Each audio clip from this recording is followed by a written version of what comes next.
Hello Simon.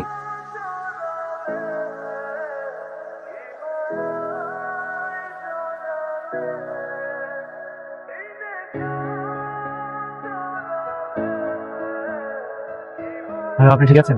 তুমি এখানে? যে আপনার বাবা আমাকে পাঠিয়েছে আপনার বডিগার্ড হিসেবে, আমি আপনাকে নিয়ে যাবো। এত দেখিস না, প্রেমে পড়ে যাবি তো। তোরই তো গেছি। কি? কিন্তু ও তো তোর স্ট্যাটাসের সাথে যায় না। ও অনেক ব্রিলিয়েন্ট স্টুডেন্ট। আমি ফিউচার নিয়ে ভাবি না, তবে আমি মন থেকে চাই তোমার জীবন সঙ্গী হয়ে যাবে বাস। তাহলে এক কাজ কর, তুই ওকে তোর মনের কথা বলে দে। হ্যাঁ, তুই বড়লোক বাবার একমাত্র মেয়ে, আর ও গরিব ঘরের ছিল। তুই যদি ওকে প্রপোজ করিস, ও তো খুশিতে নেচে উঠবে। সামনে ভ্যালেন্টাইন্স ডে আসতেছে, তোমার মতো নিজের মনের কথা বলে দিস। আচ্ছা থাক, তাহলে আমি যাই। আম্মা, তুমি চিন্তা করো না, তুমি রেগুলার একটু ওষুধ খাবে। হ্যাঁ, আর টাকা নিয়ে তোমার এত টেনশন করা লাগবে না। তুমি দেখি যে টিউশনের টাকাটা পাইলে আমি তোমার টাকা বাড়াতে দিব। হ্যাঁ আচ্ছা মা, ঠিক আছে।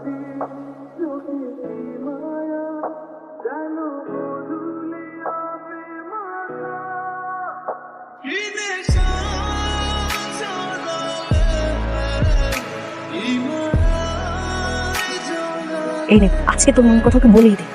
আজকে ভ্যালেন্টাইন্স ডে, তুই যদি না বলতে পারিস তাহলে তুই ভুলে যাস তুই ওকে ভালোবাসিস। যা। কি ব্যাপার আম্মা, কিছু বলবা? সাইমন, আমি তোমাকে অনেকদিন ধরে ফলো করি। একটা কথা বলার ছিল, কিন্তু সাহস করে কখনো বলতে পারছিলাম না। আজকে যেহেতু ভ্যালেন্টাইন্স ডে, তাই ভাবলাম আজকে সাহস করে বলেই ফেলি। এটা তোমার জন্য, আর আই লাভ ইউ। সরি লাম্মা, আমি তোমার প্রপোজালটা অ্যাকসেপ্ট করতে পারছি না। কেন? মানে আমি কি দেখতে অসুন্দর সাইমন? না না লাম্মা, মোটে এরকম না ব্যাপারটা। আসলে আমি একজনকে অনেক অনেক বেশি ভালোবাসি। আমি অন্য কাউকে ভালোবাসতে পারবো না। অ্যাকচুয়ালি ওর জায়গায় আমি কাউকে বসাতে পারবো না। সরি, তুমি রাগ করো না। না ওটা না। কাঁদিস না প্লিজ। গোবরের পেছনে ছুটতে গিয়ে ডায়মন্ডকে হারাচ্ছে, দেখবি একদিন তোকে ঠিকই খুঁজবে। সেদিন তুই তোর প্রতিশোধ নিবি। আমি এসব কিছু বলবো না।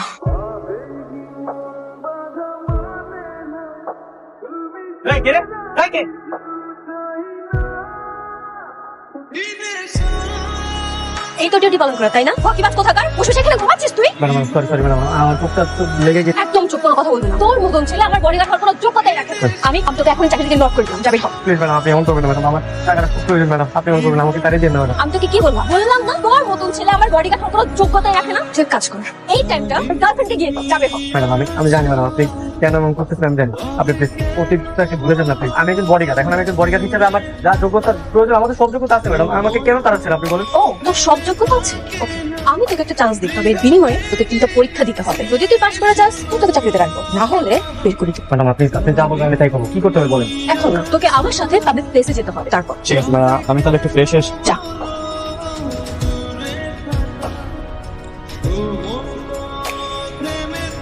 এই বাজারে আমাকে একজন টার্গেট করেছে, ওর স্পাই। তোমাকে আমি 30 মিনিট টাইম দিলাম। এর মধ্যে যদি তুমি খুঁজে বের করতে না পারো তাহলে তুমি ফেল, আর যদি তুমি খুঁজে বের করতে পারো তাহলে আমরা দ্বিতীয় পরীক্ষা যাবো। ক্লিয়ার? জি জি ম্যাম। ওকে, যাও।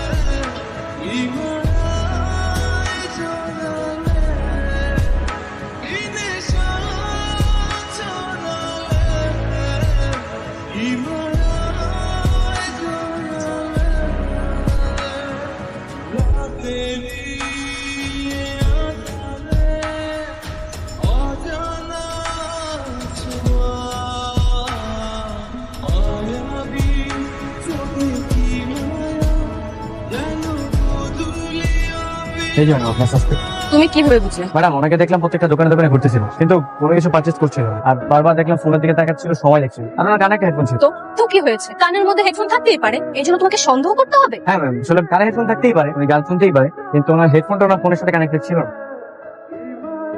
ওকে ওকে ফাইন, তুমি পাস করেছো। তবে তুমি ভুলে যাও না, তুমি কিন্তু ওর ভুলের জন্য পাস করেছো। আমি মেনে নিলাম। তবে এই পরীক্ষা তুমি পাস হও না, তুমি ফেল হও না। কালকে আমরা তোমার দ্বিতীয় পরীক্ষায় যাবো। জি ম্যাম। যাও। এই তুই কি গাধা? মাথার মধ্যে ঘিরো নাই? তাদের কি পরীক্ষা? একদম চুপ, কোনো কথা বলবে না। চল। এই কি অবস্থা? ভালো। কালকে যা যা প্ল্যান করেছি সব মনে আছে তো তোর? একদম। কিন্তু প্ল্যানটা কি? আজকে মিরাজ লুকাবে। কালকে যেভাবে তাসলিমকে খুঁজে বের করেছিল, আমার মনে হয় ও আজকে মিরাজকেও পেয়ে যাবে। আজকে প্ল্যান অন। আজকে মিরাজ গাড়িতে লুকাবে, যেটা ওই বডিগার্ড এতগুলো গাড়ির মধ্যে আন্দাজও করতে পারবে না। তুই যা।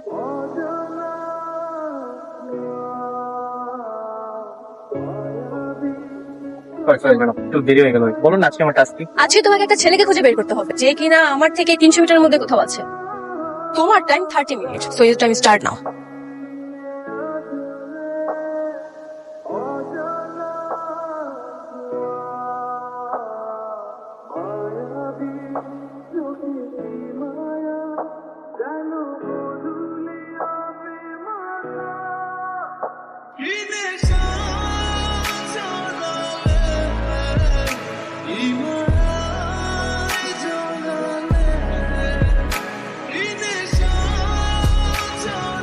বেরোয় আসেন।